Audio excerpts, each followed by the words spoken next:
Dynamic Success the Junior College. Enter to win. Masters in MPC and BPC. अस्सलाम वालेकुम नाज़रीन, आइए नज़र डालते हैं देश की राजधानी नई दिल्ली और उत्तर प्रदेश से खास खबरों पर।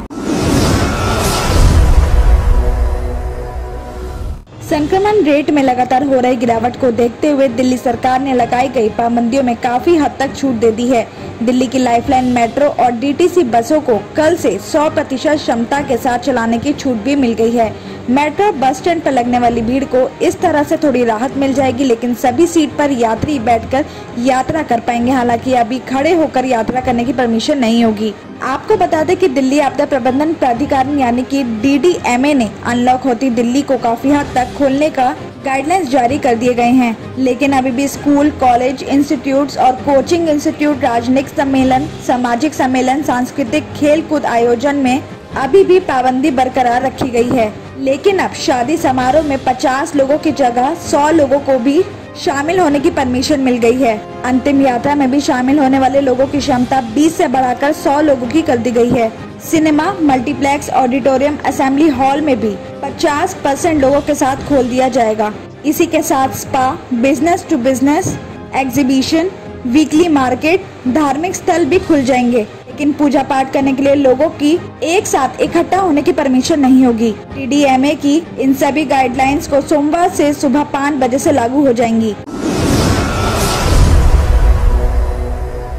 नियम तोड़कर दिल्ली मेरठ एक्सप्रेसवे और ईस्टर्न पेरिफेरल एक्सप्रेसवे पर गाड़ियां चलाना अब महंगा पड़ेगा। ट्रैफिक पुलिस जल्द ही एक्सप्रेसवे पर लगे कैमरों की मदद से ई-चालान काटने की फैसिलिटी लागू करने जा रही है। इसको लेकर ट्रैफिक पुलिस की तरफ से एक स्पेशल टीम लगाई जा रही है जो ट्रैफिक रूल तोड़ने वालों के चालान काटेगी। बताया जा रहा है कि 4 से 6 दिन के अंदर ई-चालान की फैसिलिटी को लागू कर दिया जाएगा और इसके बाद उल्टी दिशा, लाइन तोड़ने, ओवर स्पीड, बिना सीट बेल्ट गाड़ी चलाने वालों के चालान काटे जाएंगे। और इसके लिए NHAI ने डेली के हिसाब से फोटो के साथ रिपोर्ट भी भेजनी शुरू कर दी है। कहा जा रहा है कि दिल्ली मेरठ एक्सप्रेसवे पर 130 कैमरे लगे हैं और इन कैमरों के एक्सेस भी ट्रैफिक पुलिस को दिए जा रहे हैं, जो सीधे NIC सर्वर से लिंक होंगे। ट्रैफिक पुलिस लॉगिन करके रियल टाइम एक्सप्रेसवे पर नजर रख पाएगी और इससे पुलिस को ट्रैफिक रूल्स को तोड़ने के साथ ही वहां के ट्रैफिक और किसी भी गाड़ी को खराब होने की भी रियल टाइम की इंफॉर्मेशन मिल पाएगी, जिससे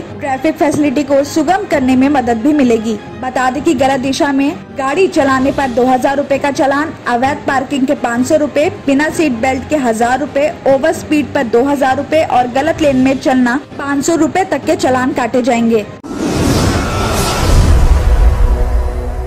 दिल्ली के उपराज्यपाल अनिल बैजल ने एक नोटिफिकेशन जारी किया है। उन्होंने दिल्ली पुलिस कमिश्नर को 18 अक्टूबर तक राष्ट्रीय सुरक्षा कानून यानी NSA के तहत किसी को भी हिरासत में लेने का अधिकार दे दिया है। राज्यपाल का ये आदेश स्वतंत्रता दिवस से पहले आए हैं। आपको बता दें कि कोई व्यक्ति देश की सुरक्षा और कानून व्यवस्था के लिए खतरा होता है तो उसी महीनों तक एहतियातन हिरासत में रखा जा सकता है। वहीं दिल्ली पुलिस का कहना है कि ये नियमित आदेश दिए गए हैं, जिसमें किसी को भी कभी भी गिरफ्तार करने का अधिकार दिया है। दिल्ली पुलिस को ये अधिकार मिलने के बाद किसानों के कान खड़े हो गए हैं। किसान नेताओं को आशंका है कि उन्हें इस कानून के तहत गिरफ्तार करके किसान आंदोलन को दबाने की कोशिश हो सकती है। इस मामले में किसान नेता ने कहा है कि इन कानूनों का दुरुपयोग भी हो सकता है, लेकिन किसान इससे डरने वाले नहीं है और वो आगे भी संघर्ष करते रहेंगे। तो वहीं दिल्ली पुलिस के DCP अधिकारी ने यह भी कहा है कि एक रूटीन कार्रवाई है। 15 अगस्त के आसपास सुरक्षा को देखकर पुलिस को इस तरह के अधिकार दिए जाते हैं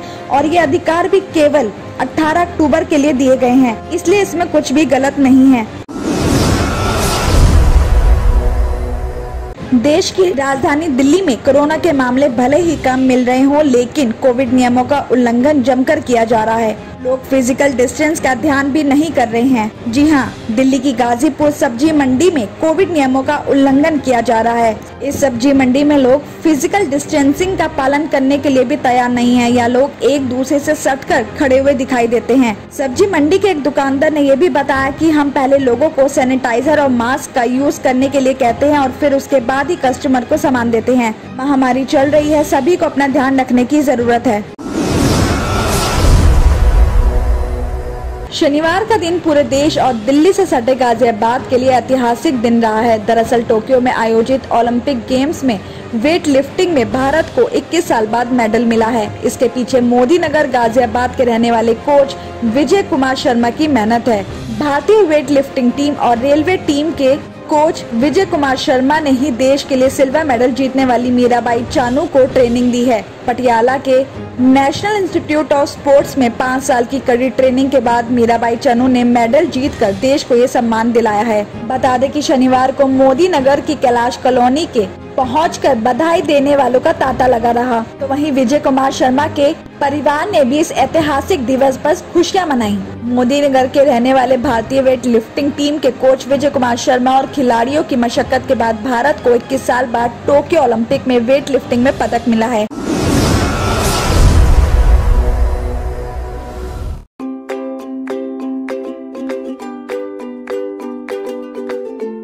Every child's success story starts here, like a multifaceted diamond. Every student who steps into Success School shines with brilliance, sculptured by teachers polished to perfection. If opportunity does not knock, I will build a door. To us, success comes in cans, not in can'ts. Success is falling 9 times, getting up 10. Some people dream of success, others put their heart and soul into working for it.